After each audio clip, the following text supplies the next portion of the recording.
camera opens on a cold morning light spilling over cracked sidewalks, abandoned storefronts, and a street that has become one of the most talked about places in America. Kensington Avenue in Philadelphia is often labeled America's Zombie City, a phrase that shocks, disturbs, and forces attention. This documentary does not use that phrase for sensation alone, but to confront viewers with a reality many prefer not to see. What unfolds here is not fiction, not exaggeration, but a raw portrayal of homelessness, addiction, and systemic failure in one of the oldest cities of the United States. The first thing that stands out is the environment itself. Kensington Avenue stretches through neighborhoods once built around industry and working-class pride. Today, the visual design of the street tells a different story. Boarded-up buildings, graffiti-covered walls, and littered pavements form a backdrop that feels heavy and claustrophobic. The camera work moves slowly, deliberately, often at street level, making the viewer feel as if they are walking alongside the people who live here. There are no dramatic filters or cinematic tricks,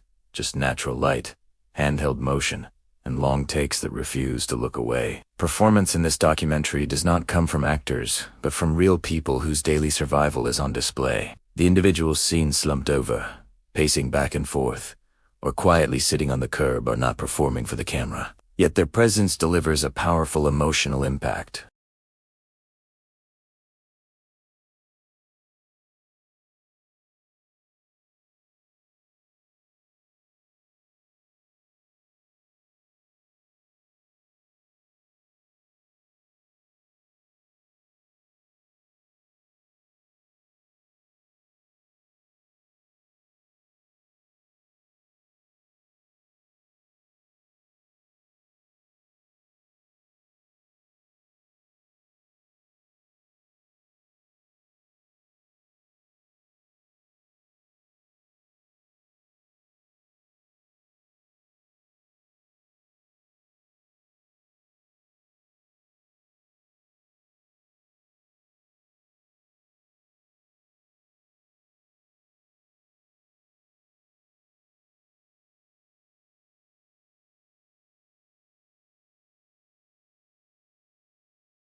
At times, the absence of background music is more unsettling than any dramatic score could be. When music does appear, it is subdued, almost distant, underscoring moments of reflection rather than emotion manipulation. A unique selling point of this documentary is its refusal to frame the crisis as a simple moral failure or individual weakness. Interviews with outreach workers, paramedics, and local residents provide multiple perspectives. A nurse describes treating the same patient multiple times a week.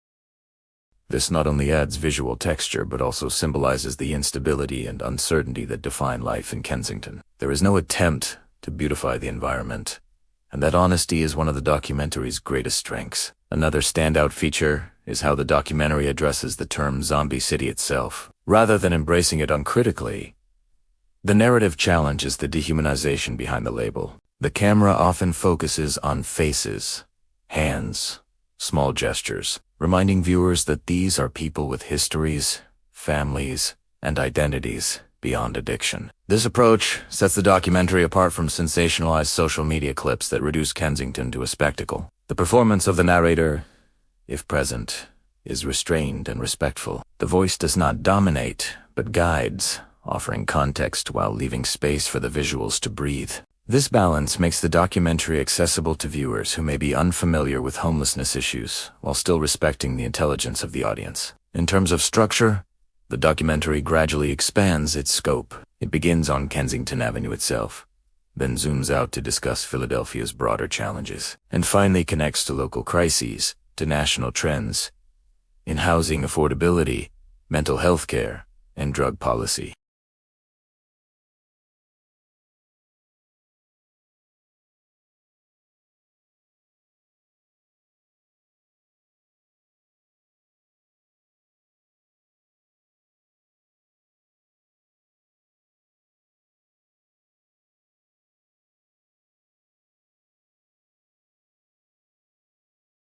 They show resilience, routine, and moments of dignity in an environment that often strips people of both. The documentary also does not shy away from controversy. It presents harm reduction strategies like safe injection sites and needle exchanges, explaining their goals and the debates surrounding them. Law enforcement perspectives are included, showing officers caught between enforcement and empathy. This balanced presentation allows viewers to form their own opinions, rather than being told what to think.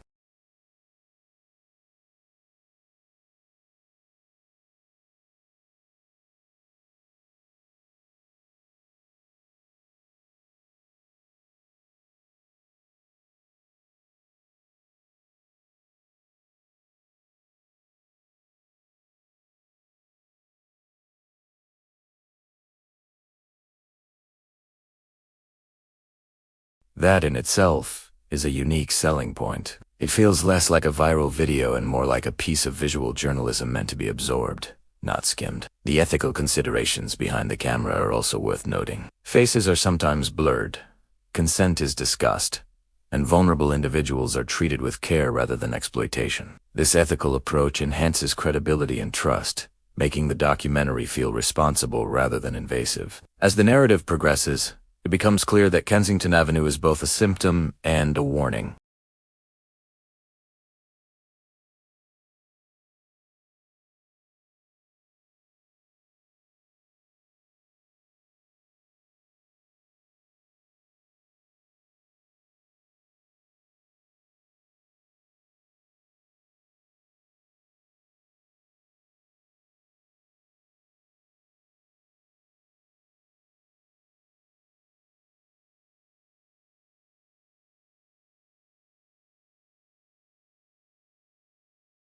And a deeper understanding of a street that has become a symbol of much more than itself.